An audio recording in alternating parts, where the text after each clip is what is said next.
So, are you floor guy or are you ceiling guy?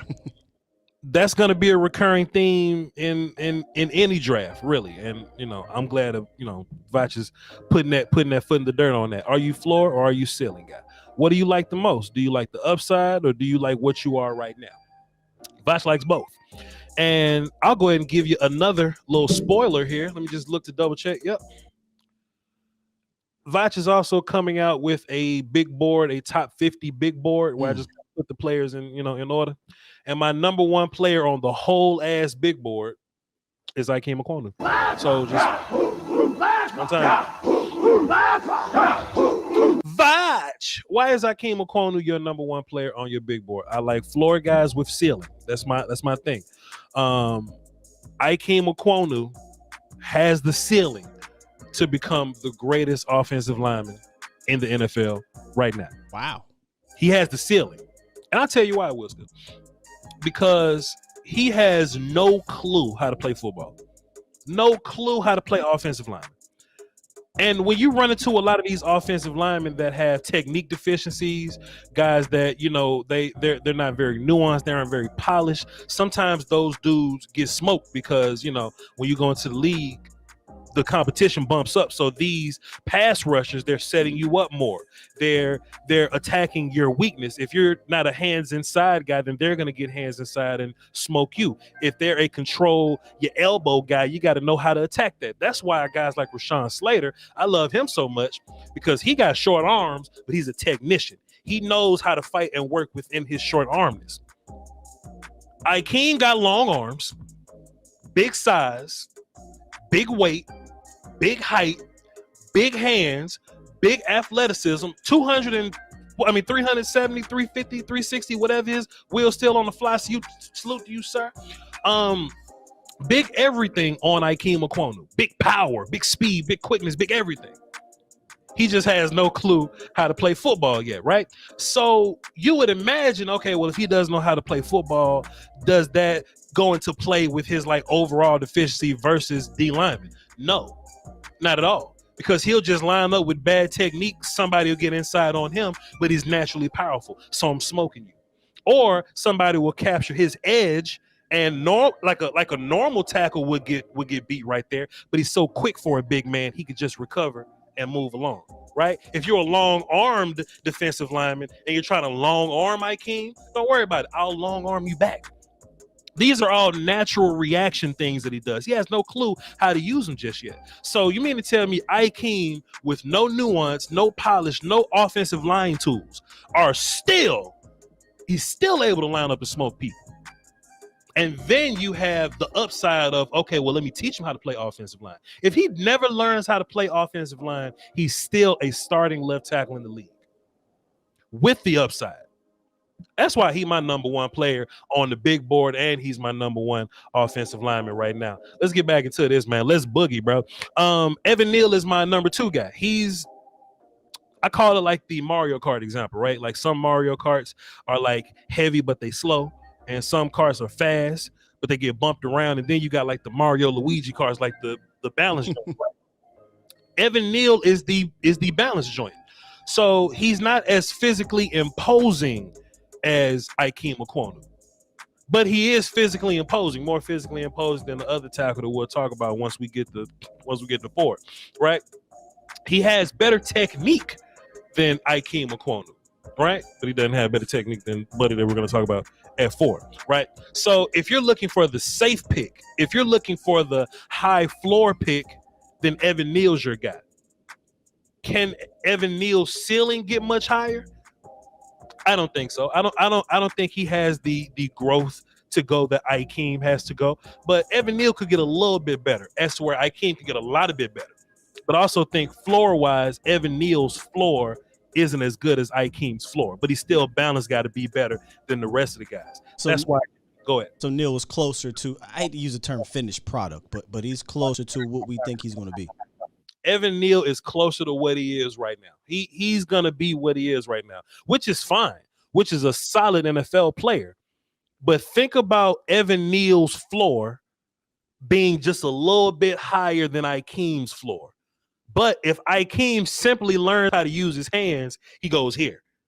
Then if he learns how to be patient, then he's here. Then if he learns how to, all the other little techniques, he's up there. You see what I'm saying? Yeah. That's kind of where we're at with that. Evan is a borderline nasty player. He has his nasty plays. Some of his downsides, are some technique-based things. Better technique than Ikem, but sometimes his basic get a little narrow. He'll fall over. He'll lean. He'll turn guys on accident. He'll get to next level and miss. He just has to be consistent with his base, but that's all technique things. Charles Cross ain't number 3. I love Charles Cross. But I just fell in love with the tape of another, and that's Kenyan Green. Let me just Kenyan Green's amazing, chat.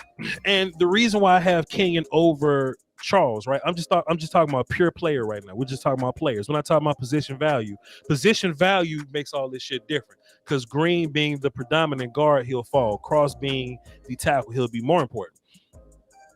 Where my music at? Kenyan Green offensive line. Kenyan Green's offensive tackle tape ain't that bad. Ain't bad. Now, of course, Kenyan Green's guard tape puts him up here. But when he played left tackle versus Alabama, and there's a potential top 5 pick on Alabama's, D line, and Kenyan Green had to play left tackle when he normally plays left guard. When he normally plays right guard, he normally plays left tackle. His best tape was at left tackle. So is it safe to say he's the most versatile offensive lineman in this draft? Sure. He's not one of these guys that I play guard, but I can kind of play tackle, so I play tackle. His best film, in my opinion, was at tackle. Ooh. You know what I'm saying? His best film versus Alabama versus the biggest competition, Will Anderson, it was at left tackle. Now, I think he'll settle in at guard nicely, but I think just that kind of versatility kind of pushes him up a little bit. Also, too, just another kind of little thing, that puts him over Charles or whatever. I see Charles kind of struggle with power a little bit. That's why I was saying he's not as physically imposing as Ikem and Evan. But to be honest, Charles isn't as physically imposing as Kenyon neither. And just in my own personal rankings or whatever, I like physically imposing. Probably why Lindell Bond and Zion Johnson are 5 and 6, but we'll stay focused here. Charles is more physically imposing. He's more stout. I like stout players, but Charles doesn't lose much athleticism. Now, of course, Charles is the much better athlete, but I'm looking at Kenyan Green. It's not like he can't play tackle. We see that. It's not like he can't climb the second level. It's not like he can't reach. Other guys do it better than him, but he can. His bag is I'm a physically imposing guard that plays 4 other spots. That's fire. Plus, there's one thing that an offensive lineman just absolutely got to have, and it's hard to have when you're one of these taller offensive linemen. Kenyon has great size, so of course he's one of these taller, bigger guys, but knee bend. If you get an offensive lineman fresh out the box with knee bend, you got to start. Kenyan Green got knee bend. Go ahead. I was just going to pull up the picture of his knee bend. Sure. And to be fair, that's a bad picture. Hey, Will, you have my film pulled up or whatever, right? Yeah. The very first play I showed you, the first thing I said was, "Damn, why does my knee bend so much?" Like the very first play on my, you ain't got to pull up now. Talking about King? No, I'm talking about Charles. You ain't got. Kenyon. You ain't got to pull up now. But if y'all go watch my Kenyan Green film session, the very first play. Off the rip, I'm gonna give Scott some time. I want y'all to see this. The very first Kenyan Green play, I'm looking at him like, do you see the knee bend on this child? In his stance at 6'4". I don't know, but flexibility, versatility, physically imposing. Plus, just another little question mark I got about Charles Cross is he plays at Mississippi State under Mike Leach, and they throw the ball 60 times a game. So if you're looking for and this could be a flavor ice cream deal, if you're looking for a guy that's the best pass blocker that has technique and you feel like, oh, well, maybe if we make him bigger, this will happen. If we make him stronger, this will happen, whatever, then you can play that game with Charles Cross if you want to. It's ultimately your decision. But Voch prefers the already physically imposing people. So that's why Charles Cross is my 4th player. Lindell Bond, same kind of deal. we go right back to physically imposing. Now, when we talk about Linderbaum in the run game, you'll hear people say, "Oh, Linderbaum run game gangster." Yeah. True, but I don't want people to think that Linderbaum out here digging people out the line of scrimmage or moving people around. And the best thing to do when you're doing these like draft analysis is just avoid the noise. Because when I first heard about Linderbaum, it was like, Voch, he's Quentin Nelson playing center. Wait a minute.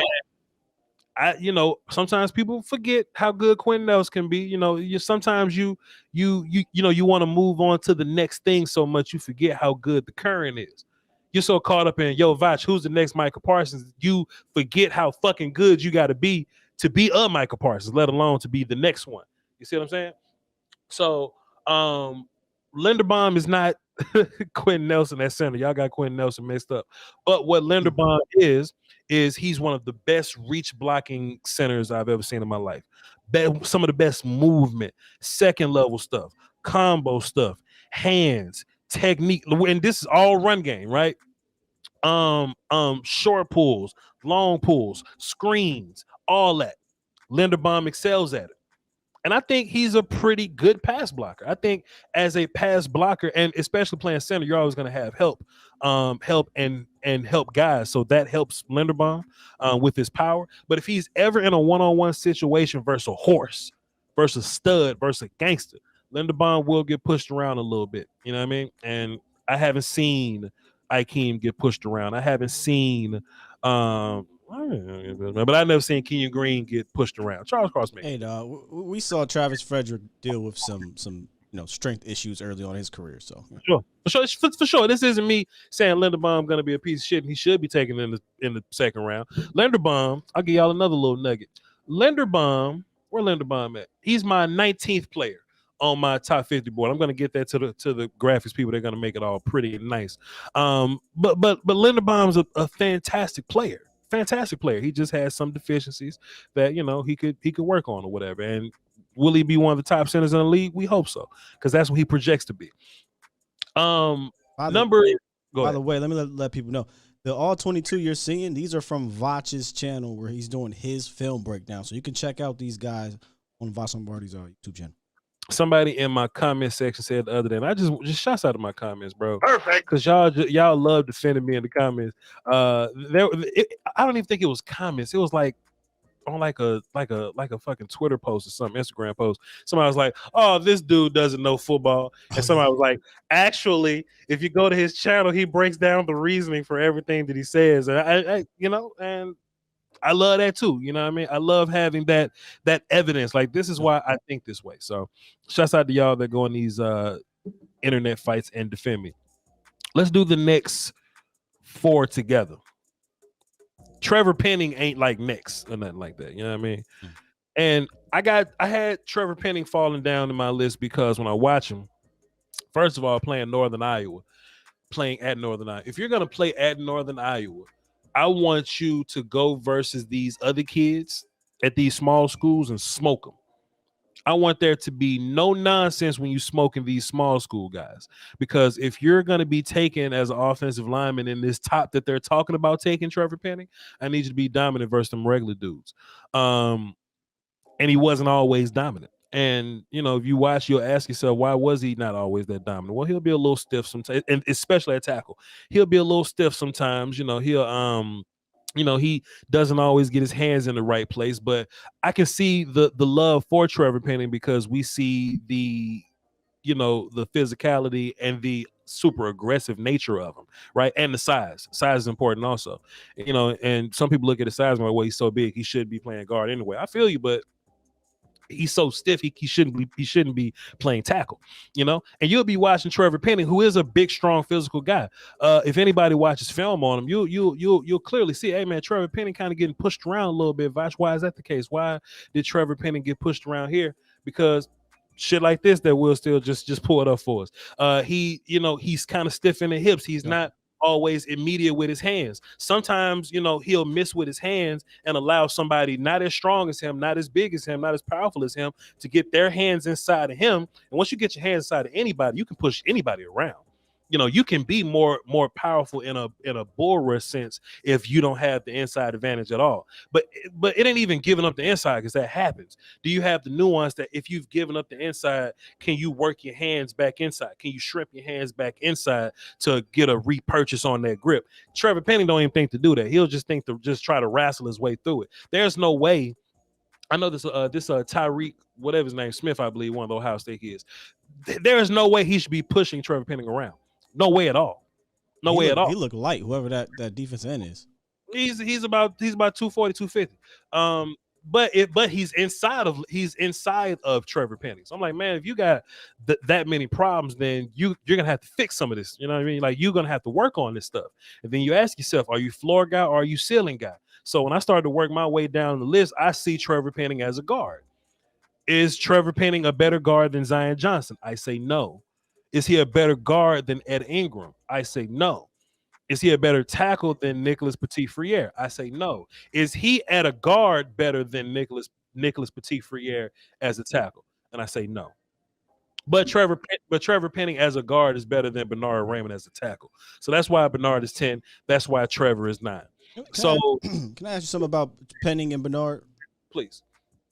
I know you don't like either or let me say not like, because they're in your top 10.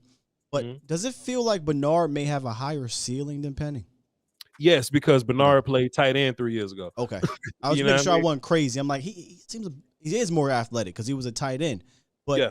I'm always, if the athlete is there, that means you got some type of ceiling that you could potentially hit. It's just a matter of if the rest of your body can catch up. So yeah, and that's some of my biggest problems with Raymond is that he's not polished. And to be fair, he's not going to be polished because he's only played offensive line for a handful of years. Like, there are some offensive linemen that have been playing offensive. Like think about this though, Will. Like, think about some of these guys. Like, to play offensive line your rookie year in the league,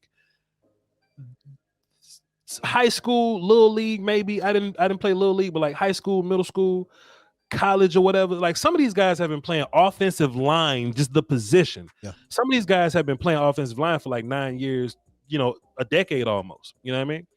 Bernard Raymond played tight end the other day, So of course he's going to be a lot more raw than these other guys. Now, does he have upside to be a tackle? Sure.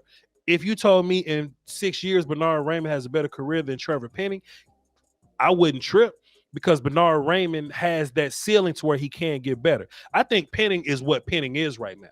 Can you clean up Penning's technique? Sure. But I don't think you clean up his hip tightness or anything. So if anything, Penning can improve as a guard and not improve as a tackle, which is another reason why I got Penning over Bernard. Got something for the chat. Prove me wrong. The greatest tight end turned tackle ever, Jason Peters. I guess Jason Peters played tight end. I don't know. He did. Yeah, he was a tight end. Oh, congratulations. I guess, motherfucker. I was just here thinking about who's a tight end turned tackle. I had no clue. Yeah, and if you want to use that as your but Voch, what about Jason Peters? Do you think, motherfucker? Okay. If that's your logic. But when I watch Bernard Raymond, I see a player with a lot of problems, but it's mostly technique problems, technique based, that you can fix. I just don't think he has the natural ability to overcome that like Ikem does. Ikem can put his hand on your shoulder and your pinky finger, and he'll find a way to block you. I promise. Bernard Raymond is not physically imposing enough to do that. Zion Johnson, who I like, I think it's baffling that some people have Zion Johnson better than Kenyan Green. I just think Kenyon's clearly the better player. I think Kenyan Green has better guard tape than Zion. I think he has better tackle tape than Zion. They tried to put Zion Johnson at center at the Senior Bowl. That shit ain't work out, but I seen Kenyan Green play center, and he's pretty good at it. So, hey, man. Whatever avenue you wanna put these guys in, whatever ring you want to put them in. I got Kenyon way over Zion, but Zion's a fun player. I got him a little less than Lindell Bond because I love Lindell Bond's tape. I just think Lindell Bond just got to be a little more powerful or whatever. But it's not that Zion has an advantage over anybody in the top 5. He's a good player. He's a solid player. I think he'll be a great guard. I just simply don't think, just from a talent perspective, that he's better than any of those guys in the top 5. Nicholas Petit-Frere, I try not to get caught up in one game. Like y'all have heard me talk about Andrew Booth from Clemson, the corner. Chris Olave kept running past him, but I try not to hold that against him. Aiden Hutchinson had a fantastic year, but when he played against the Georgia kids, he had a bad game. Same with Ojabo, well, relatively bad game to his standard. Kayvon had a weird little game. I'm not holding that against him. So Nicholas Petit-Frere had a really bad game versus Aiden Hutchinson. And Aiden Hutchinson being the number 1 overall fucking pick, I'd imagine that, if you had a bad game against him, it'll be fine. So when you hear a lot of people speak against Nicholas Petit-Frere, they're one of the first things they're gonna say, yo, Voch, I don't know, man. Ohio State game. I mean, that game he had versus Michigan, it was a doozy. To be fair, it was a doozy. But when you look at the rest of his film, when you watch him versus, Boy in My Face, you watch him versus Carl Loftus, those guys that I hold in pretty high regards. He has some fantastic tape, man. Nicholas Petit-Frere, which actually translates into Nick's little brother, which is fucking hilarious. But great athleticism for his size. Great size. Like the prototype build of an offensive lineman. I think he plays with power, plays with some great movement, some great foot quickness, some great hands.